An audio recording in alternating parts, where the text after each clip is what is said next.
Good morning. I would like to call this March 21st, 2018 meeting of the Planning and Advisory Commission to order. If you'll please stand for the Pledge of Allegiance.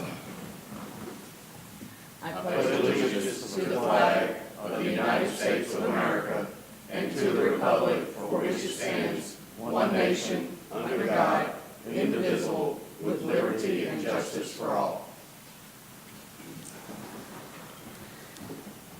Thank you. And I would like to ask that if you have your cell phone with you, please silence it so that we don't hear it going off while we are live on television. Thank you. I would like to remind those in the audience and those watching on television that this is the first hearing of any rezoning, text change, or special exception requests brought before us today. We will first hear the reading of the staff report for the case by the planning staff and ask the applicant to provide a brief overview of that request. We will then give the opportunity for anyone in the audience to speak for or against that request or to inquire about anything regarding the request. The commissioners will have any needed discussion on the case, and once a motion is made and seconded by the commission, a vote will take place and a recommendation will be rendered. The case will go back to the planning department for their independent recommendation, and if a favorable recommendation is given, then the case is forwarded to City Council with 2 independent recommendations. If the Planning Commission makes a recommendation for denial, the applicant will have 10 days from the receipt of a letter stating the denial to notify the Clerk of Council that they are requesting to be placed on the City Council's agenda. The City Council of Columbus will hold a public meeting, which is called the first reading, and then the said council shall consider the case, review PAC and Planning Department recommendations, and hear discussion on the matter. Council will make a final decision at a second public meeting, also called as the second reading. Commissioners, you were given minutes earlier in the week from Mr. Renfro. I'm hoping that you've had an opportunity to look over those minutes. We can submit them as approved unless anybody has any questions or recommendations for change or any errors that need to be corrected. I see none. So we will submit those as approved. Thank you. So we'll jump right into our first case. We have 2 cases that are here today, coming before us today. The first one is REZN-02-18-0306, and this is a request to rezone 0.26 acres of land located at 3713 Claymore Road, which is a zoning of SFR2, which is Single Family Residential 2. The proposed zoning is RMF1, which is Residential Multifamily, and the proposed zoning is single family. Wright Wade is the applicant, and this property is located in Council District 5, Baker. Do we have the applicant here? We do, okay. I just want to make sure because I'm seeing a thin audience. We do. So, Mr. Renfro, if you'll read the staff report. Yes, ma'am. General land use is inconsistent. Planning area E. Current land use designation is single-family residential. Future land use designation is single-family. It is compatible with the existing land uses. Environmental impacts. The property does not lie within the floodplain and floodway area. The developer will need an improved drainage plan prior to the issuance of a site development permit if a permit is required. Property is served by all city services, no traffic impact. This site shall meet the codes and regulations of the Columbus Consolidated Government for residential use. No school impact buffer requirement. The site shall include a Category B buffer along all property lines bordered by the CFR2 zoning district. The 3 options under Category B are 15 feet with a certain amount of canopy trees, understory trees, and shrubs, ornamental grasses per 100 linear feet, 10 feet with a certain amount of shrubs, ornamental grass per 100 linear feet, and a wood fence or masonry wall, 20 feet of undisturbed natural buffer. Fort Benning, recommendation, no. DRI, no recommendation. Attitude of property owners, 50 property owners within 300 feet of the subject property were notified of the rezoning case. The planning department received no phone calls or emails. Thank you. And Commissioners, are there any questions for Mr. Renfro regarding the staff report? Mr. Kinner? I sent an email the other day. I was wondering if you could just clarify it here in this setting. The rezoning sign is on Graham Way, And rather than on Claymore Road, and that may be just a technicality, but I'm just interested in knowing why that is. Mr. Kenner, that property was subdivided in September, recorded in September, and has been given an address on Graham Way since that time. So it's been added to that subdivision, and to combine the access easement in front of the lot with 3784, which is what we're talking about today, the zoning has to be the same. And the sign has to be on Graham Way because it's addressed to Because Graham of Way. the address. So the 3713. Oh, wait, okay, yeah, there we go. Oh, I'm sorry. No, you're good. So 3713 Claymore is being, say, appended or added to the property on Graham Way, is that? I'm sorry, you hit the speaker, Yeah. something hit when you were asking the question.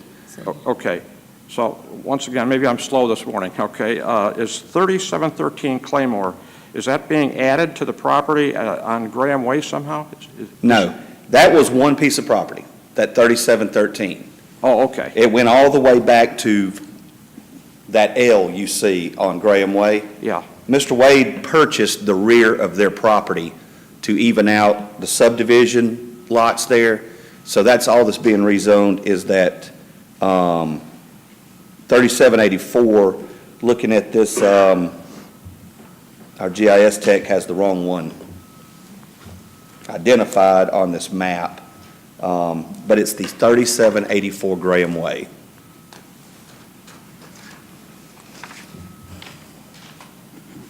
okay. Yeah. Mr. Greenblatt?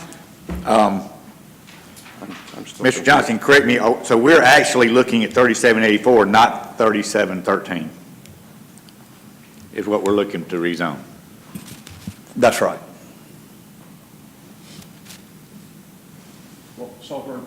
So up here, we're not looking at this, it says that it has a big 111A, we're not looking at that, we're looking at. You're looking at 111B. Okay.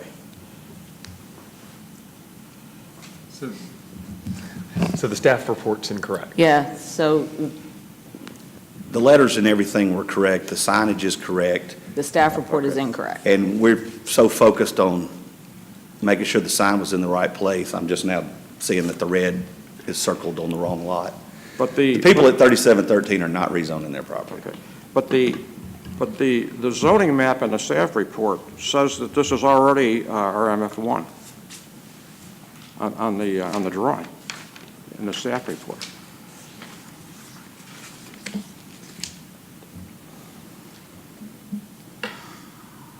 It is not. It's not. So, but it needs to be. It needs to be. Okay, all right, okay. Okay. Any other But- questions? But we're looking at this one here.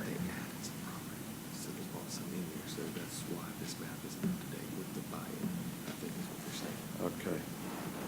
Commissioners, any other questions for Mr. Johnson? Well, so, Go ahead, you're yeah, on. just for me, okay, so what are we voting on then, please? Could we have a 30. summary statement of what we're voting on? 3784 Graham Way. 3784. Mm.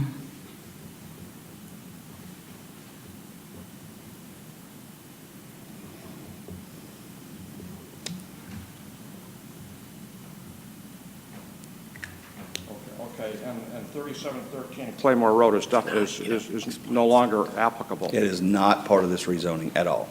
Those folks still live there in their house. They just sold off the back of their property. So I guess it would be worth making sure we note that the staff report is incorrect and the information that was attached is incorrect, if that's important to note in our minutes. Okay? I think we're clear on that. Anybody else up here have any questions? All right. If the applicant would, oh, Mr. Bollinger, I'm sorry. No, you're fine.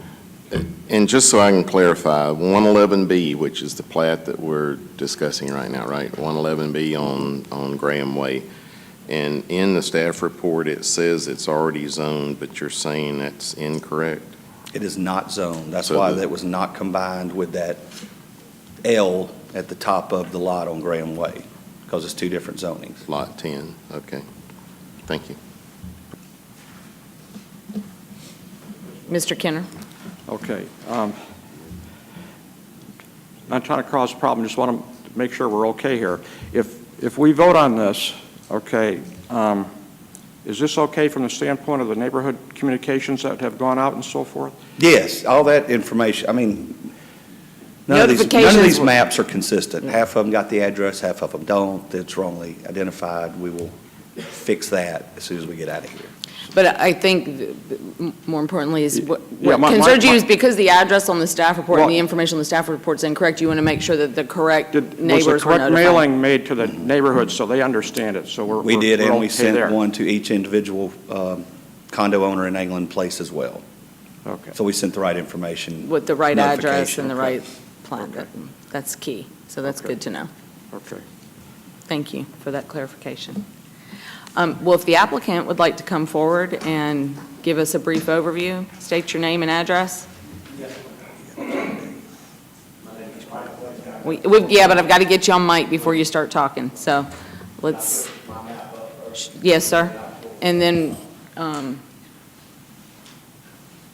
going to either get, if you're going to talk from there, let's get you a handheld mic. And we, hang on one second. Or, Maybe this one.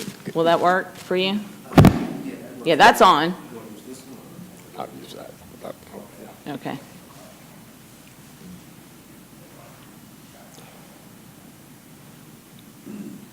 One, two, one, two. Yes, you're on. All right. Excuse me. This is what the existing subdivision looks like now. What I'm rezoning is, if you see Schofield, Susan Adcock, 11. There's a house located on Yeah. Claymore Drive in the... Before we get into it, let me just go ahead and, for formality purposes, if you'll state your name and address Yes, for us. I'm Sorry. Wright Wade, and I live at 1401 Dinglewood Drive. Thank you. Here in Columbus. Apologize for that. So when I purchased all this property, I was not able to purchase the property that I'm rezoning today. So I developed the subdivision and then just recently purchased half of the property, I gotta get which you on mic. the house was located on Claymore. So what the subdivision would look like is, well, this is what Will put up here. 111B is what I'm rezoning, so it would be the same zoning as the existing subdivision. And then I'm going to replat it to two lots, Lot 13 and 14. And for this property to get into the subdivision, it needs to be rezoned the same zoning as the subdivision. Thank you. Commissioners, are there any questions for the applicant? No questions? Thank you, Thank you. Mr. Wade. We do not have anybody in the audience, so I am not going to ask for anyone to speak for or against this case since we don't have anybody, other than another applicant in our next case. So, Commissioners, if there is no further discussion, do I hear a motion? Mr. Greenblatt. Yes, regarding case REZN-02-18-0306, applicant is Wright Wade, owner is Carol M. Wade. The location is 3784 Graham Way, 0.26 acres. Current zoning is SFR2, proposed zoning is RMF1, single family. Although it is inconsistent with general land use, it is compatible. I move that we approve. And Mr. Bollinger is the second. All those in favor, please raise your right hand. It is unanimous, so we will submit that as approved. Thank you for coming in this morning. Our next case is REZN-02-18-0308, and this is a request to rezone 0.32 acres of land located at 4907 and 4909 11th Avenue. The current zoning is SFR 4, which is Single Family Residential 4, and the proposed zoning is RMF 1, Residential Multifamily 1. The current and proposed use is residential duplex buildings. David Fox is the applicant, and this property is located in Council District 8, Garrett. Mr. Renfro. Yes, ma'am. General land use is inconsistent. Planning area F, current land use designation, single-family residential, future land use designation, single-family residential. Compatible with existing use, yes. The environmental impacts, the property does not lie within the floodway and floodplain area. The developer will need an approved drainage plan prior to issuance of a site development permit if a permit is required. The property is served by all city services, no traffic impact. Traffic engineering, this site shall meet the codes and regulations of Columbus Consolidated Government for commercial usage. No report from school impact. Buffer requirement, the site shall include a Category A buffer along all property lines bordered by the GC zoning district. The three options under Category A are 5 feet with a certain amount of shrubs, ornamental grasses per 100 linear feet, 10 feet with a certain amount of understory trees and shrubs, ornamental grasses per 100 linear feet, and or a wood fence or masonry wall, 20 feet of undisturbed natural buffer. No recommendation from Fort Benning, no recommendation from DRI. 41 property owners within 300 feet of the subject's property were notified of the rezoning request. The planning department received no calls or emails regarding this case. Thank you. Commissioners, any questions regarding the staff report?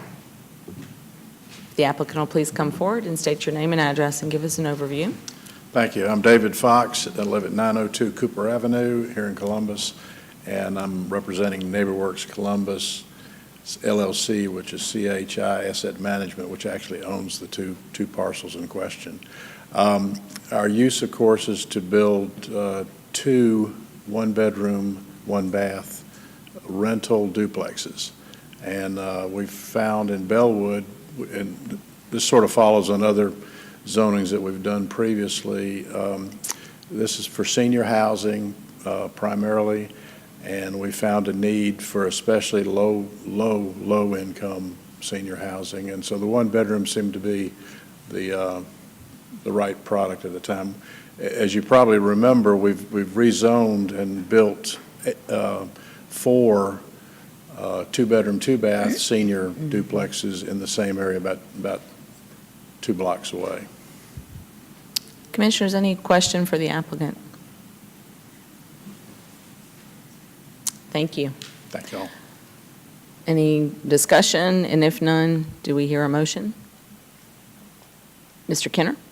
This motion is in relation to REZN 02-18-0308. A request to rezone 0.32 acres of land located at 4907 and 4909 11th Avenue. Current zoning is SFR 4. The proposed is RMF 1. I recommend approval. Do I have a second? Mr. Davis. All those in favor, please raise your right hand. It is unanimous, so we will submit that as approved as well. Any other business, Mr. Renfro, that we need to bring up? And we have nothing else on our agenda, so we are adjourned.